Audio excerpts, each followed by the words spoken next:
Bonjour tout le monde et bienvenue dans une nouvelle vidéo qui entre toujours dans le cadre des cours de la MPS E3 du CPGE Moulay Youssef de Rabat.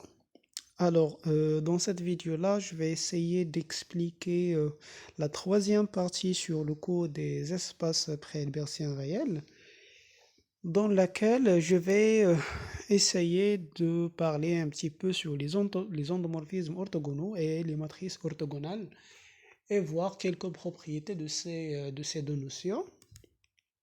Alors, premièrement, je vais noter E un espace euclidien. Donc, c'est un espace vectoriel de dimension finie, muni d'un produit scalaire. Et un produit scalaire, c'est une forme bilinéaire symétrique définie positive.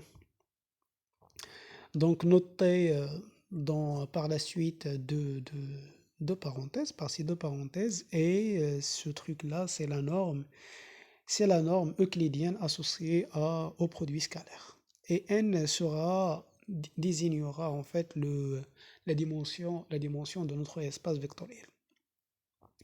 Alors, un endomorphisme orthogonal, donc, n'est autre qu'un endomorphisme de E, c'est une application linéaire de E dans E, qui préserve la norme. Qui préserve la norme de E, ça veut dire que U de X est la même chose, la norme de U de X est la même chose que la norme de X, quel que soit X dans E. Alors pour la dimension infinie, on appelle ça une isométrie, et pour la dimension finie, on appelle ça en général endomorphisme orthogonal. Bon, on va rester juste dans la dimension finie.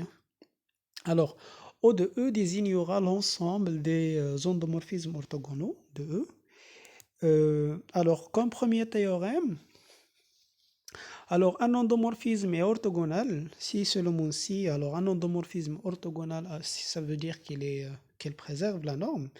Alors, elle préserve la norme si seulement si il préserve le produit scalaire.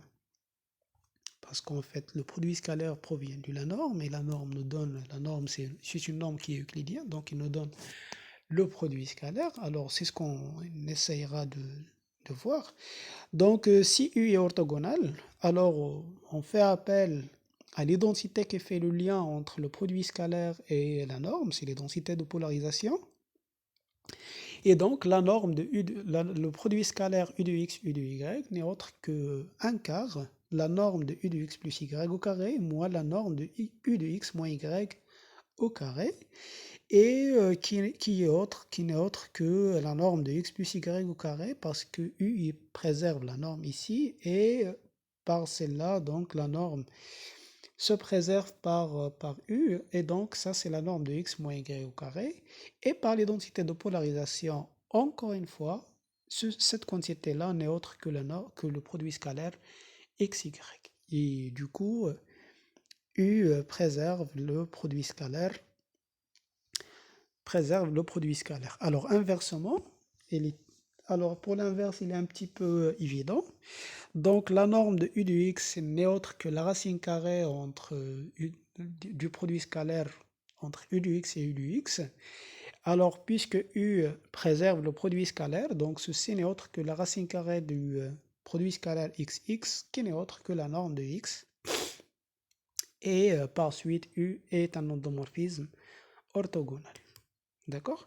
Alors, comme première proposition, donc un endomorphisme est orthogonal, alors U est bijective, donc c'est un automorphisme de E, et de plus, son inverse est aussi un endomorphisme orthogonal. Et donc, c'est ce qui donne en fait intuitivement une structure de groupe sur cet ensemble-là. Alors, pour la preuve, prenons X dans le noyau de U, et alors U de X égale à 0, et puisque U préserve la norme, donc la norme de U de X égale à 0, ceci veut dire que la norme de X égale à 0 est par une des identités des propriétés de la norme de X, c'est la séparation. Alors, on n'aura que X égale à 0, et du coup, U est un endomorphisme qui est injectif, Et donc, dans le cadre général, une isométrie est une injection, donc elle est toujours injective, mais on obtient le fait que c'est un automorphisme du fait que E est de dimension finie. Pour la dimension infinie, une isométrie est toujours injective, mais elle n'est pas du tout toujours surjective. Donc la surjection pour pour la dimension infinie pose toujours problème. Donc voilà. Alors, pour prouver que la norme que U-1 est un entomorphisme orthogonal, donc prenons x dans E et notons y égale u de x, ça veut dire que x n'est autre que u-1 de y. Alors, u-1 de y n'est autre que x, et x n'est autre que la norme. La norme de x n'est autre que la norme de u de x, qui est y. D'accord? Et ceci veut dire que u-1 est un entomorphisme orthogonal également. D'accord? Alors là, on donne une structure, une vraie structure à cet ensemble. Donc, O de E, menu de la composition, est un sous-groupe du groupe linéaire. Et donc, on l'appellera par la suite groupe orthogonal de E. Donc, c'est le groupe orthogonal de E. Alors, pour ce faire, donc, il suffit de montrer que c'est un sous-groupe du groupe linéaire. Et pour cela, alors, il suffit de remarquer que l'identité, donc l'identité est un endomorphisme orthogonal. D'accord? Évidemment, parce que l'identité de x, la norme de l'identité de x n'est autre que la norme de x. Et prenons U et V, deux endomorphismes orthogonaux. Alors, U rond V-1, donc n'est autre que U de V-1 de x, qui est un grand x. La norme de U d'un grand x, c'est la norme du grand x, qui est U-1, qui est V-1 de x. Et par le théorème précédent, V-1, ou par la proposition précédente, V-1 est aussi orthogonal, et du coup, la norme de V-1 de x égale également à la norme de x. Donc, ce qui prouve que U rond V-1 préserve la norme également, et donc cet ensemble-là est un sous-groupe du groupe linéaire muni de la loi de composition, bien sûr. Alors, comme premier exemple des endomorphismes orthogonaux, c'est les symétries orthogonales. D'accord? Alors, une symétrie orthogonale est un endomorphisme orthogonal, ou c'est une isométrie vectorielle. D'accord? Alors, pour ce faire, donc, je rappelle déjà qu'une symétrie orthogonale est une symétrie, c'est une involution, ça veut dire S carré égale à identité. Et de plus, le noyau de S moins l'identité est orthogonal au noyau de S plus l'identité. D'accord? Alors, prenons SF, une symétrie orthogonale par rapport au produit scalaire, au sous-espace vectoriel F. D'accord? Alors, P, qui est un demi S plus l'identité, et alors, donc ça c'est une projection, donc comme on avait fait pour les projections. Donc si on a une projection, alors on a une symétrie, et si on a une symétrie, alors on a une projection à l'aide de cette identité-là. Alors P est la projection sur F, donc P serait la projection sur F parallèlement à quart de S moins l'identité ici, pardon. Donc ici, quart de S moins l'identité qui est F orthogonale.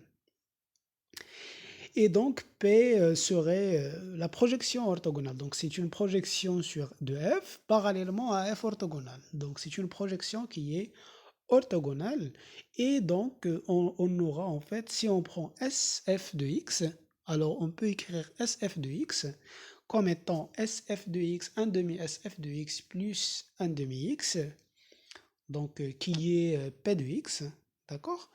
Plus 1 demi SF de X moins 1 demi X, qui est la projection sur F orthogonale de X. D'accord? Donc c'est PF de X moins PF orthogonale de X qui est également qui est SF de X. Mais ici, PF et PF orthogonal, donc PF vivante dans F, PF orthogonale vivante dans F orthogonale, donc ces deux vecteurs sont orthogonaux. Alors par l'identité de Pythagore, donc ceci n'est autre que la somme de la projection de la norme, que la somme des carrés des normes. D'accord? Et donc si on prend x également, alors x c'est la projection sur F plus la projection sur F orthogonale. Et ces deux quantités sont orthogonaux. Donc, ces deux vecteurs sont orthogonaux et également par les densités de Pythagore.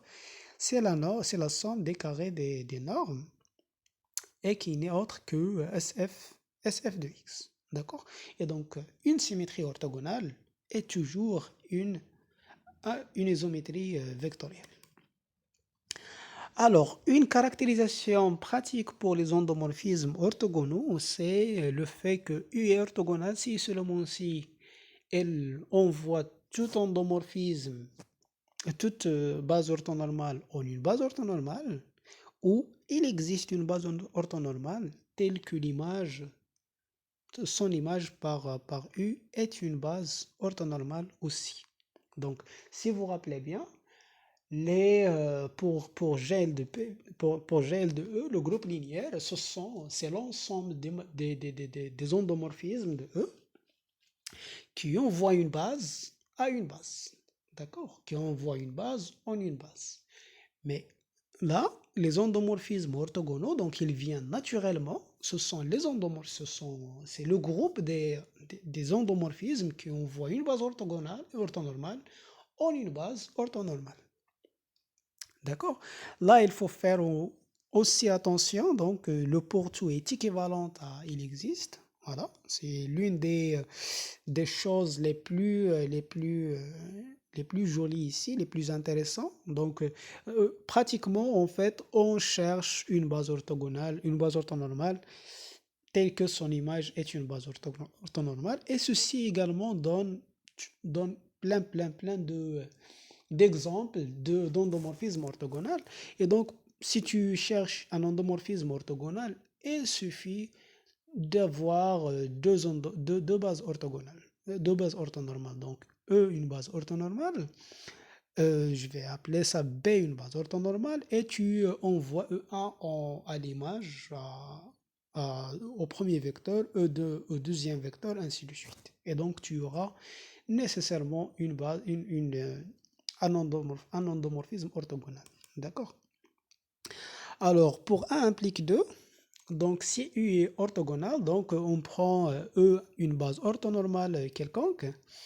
Alors, pour tout IJ, donc U de EI, U de UJ, c'est la même chose que E et EJ, donc parce que U préserve le produit scalaire et EI, EJ et delta IJ, le symbole de Kronecker. Et donc, ce qui montre en fait que cette famille-là est une famille qui est orthonormale, et donc c'est une base orthonormale. D'accord? C'est une famille orthonormale qui contient un vecteur, et du coup, c'est une base orthonormale. Alors, pour 2 implique 3, elle est évidente, parce qu'il existe, pour tout implique il existe, et pour 3 implique 4, implique 1. Alors, prenons E, supposons qu'il existe E tel que U de E est une base orthonormale. Et prenons x quelconque dans E et décomposons x dans la base orthonormale. Donc c'est la somme des x i ui. Alors la norme de u de x n'est autre que le produit scalaire de u de x u de x. La norme au carré n'est autre que le produit scalaire u de x u de x. Alors on fait entrer le u ici par linéarité. Donc c'est la somme des x i u de i. Et par bilinéarité du produit scalaire, donc ça c'est la norme, c'est la somme des x, i, xj, u de i, u de uj.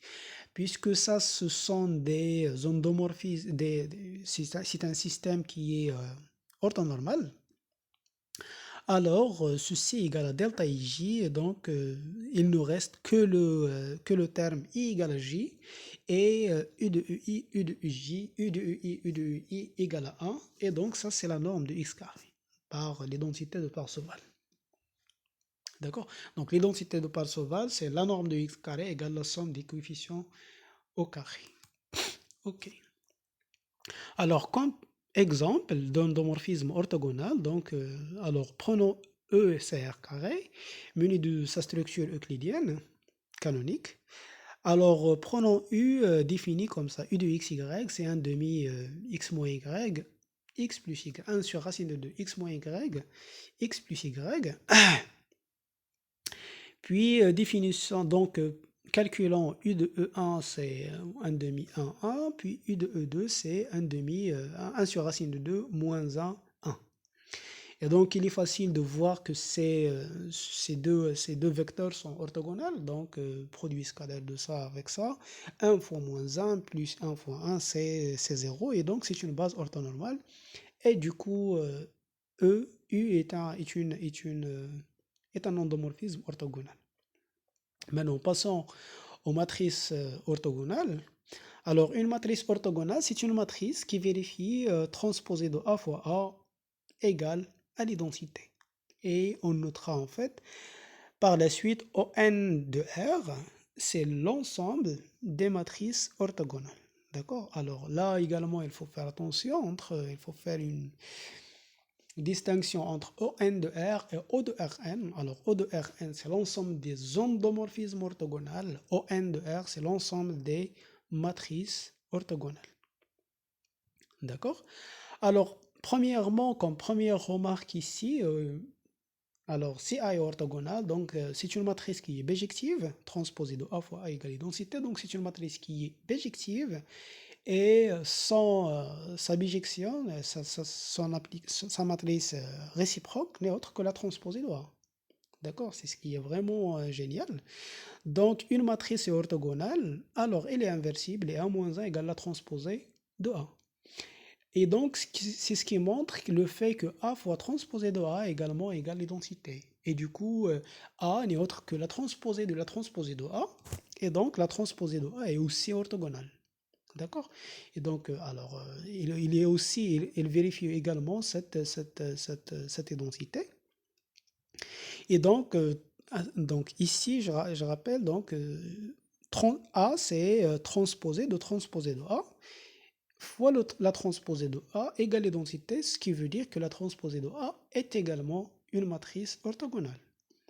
Alors, une des premières caractérisations pratiques des matrices orthogonales, c'est qu'une matrice est orthogonale si seulement si les vecteurs colonnes de la matrice constituent une base orthonormale pour le produit scalaire usuel de Rn. D'accord? Donc, C1, les vecteurs colonnes, si on prend les vecteurs colonnes, alors ils constituent une base orthonormale pour Rn, pour sa structure canonique usuelle. D'accord? Euclidienne canonique. Alors, pour cela, donc, ceci, vous pouvez le voir, n'est autre en fait que les coefficients du A fois transposé de A. D'accord? Donc, ce sont que les coefficients du A fois transposé de A fois transposé de A. Donc, ici, la Pm colonne fois la QM colonne. D'accord? Voilà. Alors, comme remarque, alors si A est orthogonal, si seulement aussi sa transposée orthogonale, d'accord, c'est ce qu'on vient de voir, et les matrices, alors les colonnes de la transposée de A sont les lignes de A, et du coup, par ce théorème-là, A est orthogonal si seulement si ces vecteurs lignes également constituent une base orthonormale de Rn pour sa structure euclidienne usuelle. D'accord? Alors, A est orthogonal si seulement si les vecteurs colonnes constituent une base orthonormale, si seulement si les vecteurs lignes également constituent une base orthonormale de Rn pour le produit scalaire usuel. D'accord? Alors là, on a un lien entre les matrices orthogonaux et les isométries, les matrices orthogonales et les isométries. Alors, si on prend U un endomorphisme orthogonal, un endomorphisme de E et B une base orthonormale, d'accord? Alors, on souligne le fait que c'est orthonormal. Alors, U Et un automorphisme orthogonal si seulement si sa matrice dans B est aussi orthogonale. D'accord? Alors, U est orthogonale si seulement si sa matrice dans une base orthogonale, orthonormale, est une matrice orthogonale. Alors, pour ce faire, donc, notons A de U relativement à B et calculons U de I, U de UJ. D'accord? Donc, U de I, U de UJ. Alors, U de UI n'est autre en fait que la IM colonne de A. U de EJ, c'est la JM colonne, et donc le produit scalaire, c'est la somme de AKI, AKJ. D'accord? C'est ce qu'on vient de voir. Et donc, CU est orthogonal. D'accord? CU est une géométrie est orthogonale. Donc, U de EI, U de EJ n'est autre que delta IJ. Hein? N'est autre que delta IJ. Et donc, la somme n'est autre que delta IJ. Voilà. Et donc, c'est vraiment tout simple. C'est vraiment très simple. Donc, delta IJ, qui est U de EI, U de EJ, c'est la somme de AKI, AKJ. Et donc, ça, ce n'est autre en fait, ce produit-là n'est autre que le produit scalaire de la IM colonne et la JM colonne. D'accord? Et donc, les colonnes forment une base orthogonale, orthonormale de Rn pour sa structure canonique. D'accord? Alors, inversement, on va utiliser également ça. Donc, si A est une matrice qui est orthogonale, donc les colonnes constituent une base orthonormale. Et donc, cette somme-là, c'est delta IJ. Et du coup, U de EI, U de EJ égale à delta IJ. Et donc, U de EI est une base orthonormale de E, ce qui veut dire que U est un automorphisme orthogonal également. Donc, l'image d'une base orthonormale est une base orthonormale et du coup, U est un automorphisme orthogonal. Alors, comme remarque, c'est que le fait que je viens de dire, il faut souligner bien sûr la condition que B est orthonormal, d'accord, est une base orthonormale. Alors, le théorème précédent n'est plus valable lorsque B n'est pas orthonormal, d'accord. Alors, il n'est pas du tout valable. Je reviens sur le même exemple qu'on vient d'étudier, donc U de xy, c'est 1 sur racine de 2 x moins y, x plus y. Donc c'est bien un endomorphisme orthogonal. Alors si on prend epsilon, epsilon 1, epsilon 2, une base, la base donnée par epsilon 1 c'est 1, 0, c'est le premier vecteur, et epsilon 2, je fais une toute petite rotation par pi sur 4, 1, 1. Donc voilà, l'angle entre les deux c'est pi sur 4, donc ils ne sont pas du tout orthogonales. D'accord, c'est clair, 1 fois 1 plus 0 fois 1 égale à 1. C'est pas du tout orthogonal. Donc, c'est une base qui n'est pas du tout orthogonale. Si on calcule la matrice de U relativement, de U relativement à epsilon, c'est cette matrice-là. Alors, U de E1, c'est 1, 1, 1 sur racine de 2, 1 sur racine de 2. Puis, U de epsilon 2, c'est voilà, 1 moins 1, c'est 0.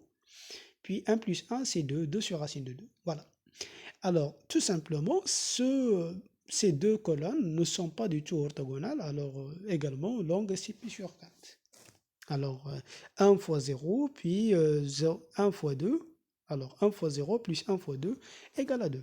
Et donc, les colonnes, le produit scalaire des colonnes n'est pas du tout égal à 0. Et donc, la matrice n'est pas une matrice qui est orthogonale.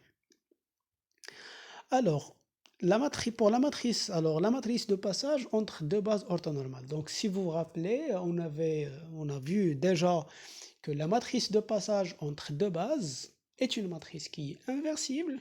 Alors maintenant, si B est une base orthonormale, alors et B' une base, alors la matrice de passage est une matrice orthonormale, si orthogonale, si seulement si B' est une base orthonormale. D'accord? Donc la matrice de passage entre deux bases, alors si l'une des bases est orthonormale, alors elle est orthogonale si seulement si l'autre est aussi orthogonale, est aussi orthonormale. Ok. Alors, pardon. Alors, pour ce faire, donc pour montrer que la matrice est orthogonale, donc supposons que B' est orthonormal, alors on considère l'endomorphisme qui envoie B dans B', tout simplement. U de EI égale E', I. Et donc, l'image de UI de B qui est une base de départ, qui est une base orthonormale, égale à B', qui est une base orthonormale aussi. Et donc, U est une matrice est un endomorphisme orthogonal. Et du coup, sa matrice serait une matrice orthogonale. Mais sa matrice n'est autre en fait que, alors la matrice de U relativement à B, c'est la matrice, donc il faut exprimer l'image E'I dans la base B. Et du coup, ça n'est autre que la matrice de passage de B à B'. Et donc, c'est une matrice qui est orthogonale. Inversement, si la matrice est orthogonale, alors si P est orthogonale, du coup, alors si P est orthogonale, donc les colonnes seront une base orthonormale de Rn pour sa structure usuelle. Et donc, alors, c'est quoi les colonnes de la matrice de passage? Ils ne sont autres que les vecteurs de B'. D'accord? Ce sont les vecteurs de B'. Et donc, B' est une base orthonormale. Voilà. Alors, maintenant, quelques propriétés des matrices orthogonales. Donc, une matrice A est orthogonale si seulement si A est inversible avec A moins A égale à transposé de A. Donc, c'est ce qu'on avait déjà vu, déjà dit. A est orthogonale si seulement si les lignes de A forment une base orthonormale de Rn. Donc, c'est ce que je viens de dire avant.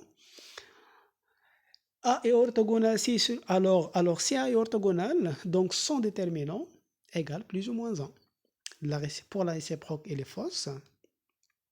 Et donc, si f est orthogonale, alors sa matrice serait orthogonale. Et du coup, son déterminant égale aussi plus ou moins 1. Alors, l'ensemble ON est également un sous-groupe du groupe linéaire GLN de R. Alors, on va l'appeler par la suite groupe orthogonal de type N sur N. Donc, il y a le groupe orthogonal des matrices et groupe orthogonal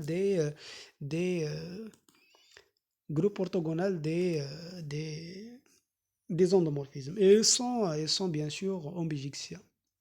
Alors, si on a un endomorphisme orthogonal, on a une matrice orthogonale. Et si on a une matrice orthogonale, alors on aura aussi un endomorphisme orthogonal. Alors, la première, c'est par définition. La deuxième, on l'avait déjà dit. La troisième, alors, on a transposé de A fois A égale densité.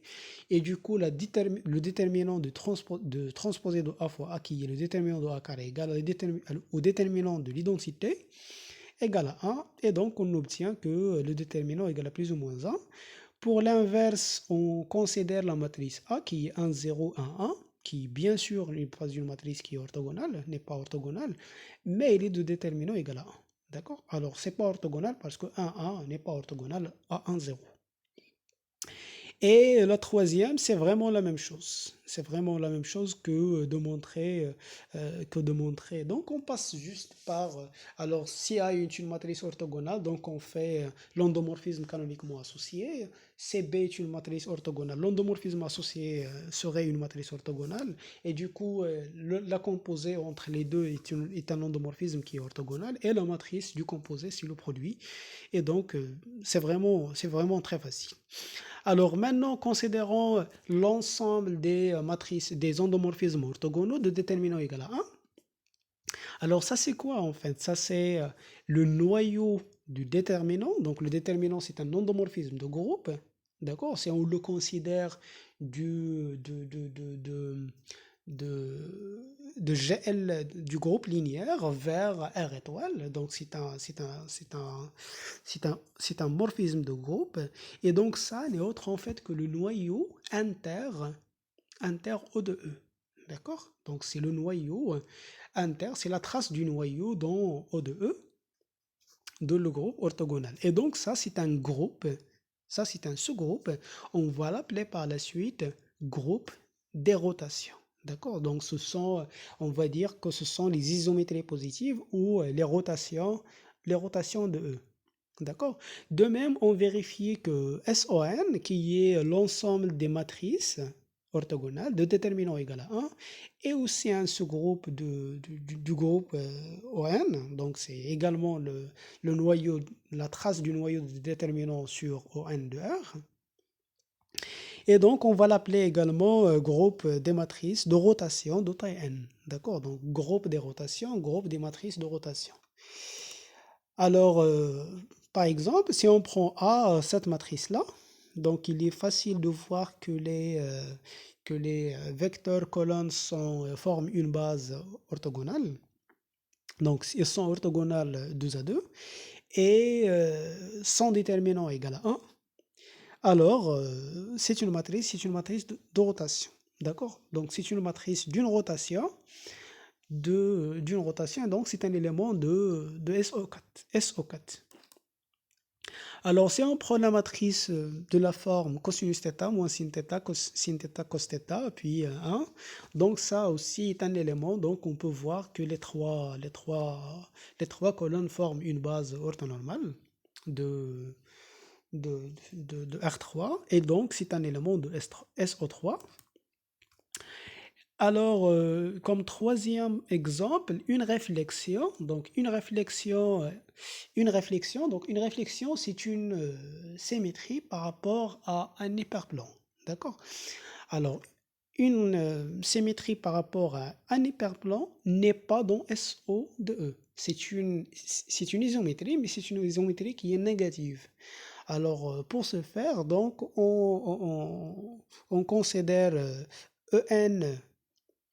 Alors, est-ce déjà une réflexion par rapport à un hyperplan H? D'accord? Donc, c'est une symétrie par rapport à un hyperplan.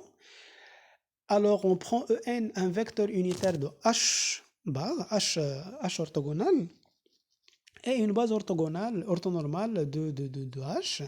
Alors, si on fait E1 jusqu'à En, c'est une base qui est orthonormale de E. D'accord? Donc, c'est une base de E et qui est formée par des éléments orthogonaux 2 à 2, orthonormaux 2 à 2. Donc, et la matrice de S relativement à la base B. Alors, le symétrie de E1, le symétrie de E1, c'est E1 parce qu'il est situé dans H.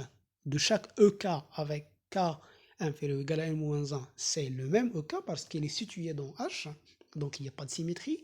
Et du coup, là, on obtient l'identité. Mais le symétrie de EN, c'est moins EN, d'accord, parce qu'il est dans H orthogonal. Et donc, voilà, U de n égale à moins En, donc ici on obtient 1, et du coup, la matrice, le déterminant égale à moins 1, et donc c'est une isométrie qui est négative, pas une isométrie qui est positive. Voilà. Également, on peut y aller un petit peu plus loin et caractériser les symétries qui sont positives et les symétries négatives, bien sûr, en discutant la dimension de l'espace par lequel on fait du symétrie, hein. Alors, bien sûr que si on fait une symétrie par rapport à H, à un espace F tel que son orthogonale est de dimension paire, alors la symétrie serait, alors on aura des 1 puis des moins 1, d'accord? Et donc, on aura en fait que la symétrie serait orthogonale, sinon, il serait une symétrie négative. Donc, si la dimension de HF orthogonale égale à est impair, d'accord, comme le cas pour les réflexions, donc voilà, on obtient une symétrie négative. Si la dimension est paire, on obtient un endomorphisme orthogonal. Alors, la composée entre deux rotations est une rotation, donc si le déterminant, alors la composée de deux endomorphismes orthogonales, le déterminant est égal à 1, donc le déterminant de produit est égal à 1. La composée d'une rotation est d'une isométrie négative, donc déterminant positif, déterminant négatif, déterminant égal à 1, déterminant égal à moins 1. Donc c'est une isométrie qui est négative et la composée de deux isométries négatives est une rotation. Alors déterminant égal à moins 1 fois déterminant égal à moins 1. Donc on obtient une rotation. D'accord? Alors dernièrement, si F est un endomorphisme orthogonal, et si grand F est un sous-espace vectoriel de E stable par F, alors nécessairement F orthogonal est stable par F également. Alors là, je rappelle que on avait déjà vu que si grand F est stable, donc son supplémentaire n'est pas du tout stable, mais la matrice de F serait une matrice qui est triangulaire par bloc. D'accord? Triangulaire par bloc. Là, c'est une matrice qui est diagonale par bloc. D'accord? C'est une matrice qui est diagonale par bloc. Donc, c'est beaucoup plus fort. Alors, pour ce faire, en fait, bon, j'ai laissé ça en exercice parce que c'est vraiment un truc très facile. Mais bon, je vais dire un petit mot là. Alors, vous prenez une base orthogonale orthonormale de f et une base orthonormale de f orthogonale. Vous faites l'union des deux bases. Vous obtenez une base orthonormale de E. Donc, son image serait une base orthonormale de E également, parce que f est orthogonale. Mais l'image de f de la base, l'image de la base de f est une base également de f, parce que f est stable, et du coup, et les autres, elles sont orthogonales, d'accord? Les images des vecteurs de f, elles sont orthogonales à ceux de l'orthogonale de f, elles sont orthogonales à ceux de f, et du coup, ils vivent dans f orthogonale, et donc, ils constituent une base de f orthogonale. Voilà. C'est vraiment le sketch de la preuve, d'accord? Donc, je m'arrête là. Merci pour votre attention et à la prochaine vidéo, Inch'Allah.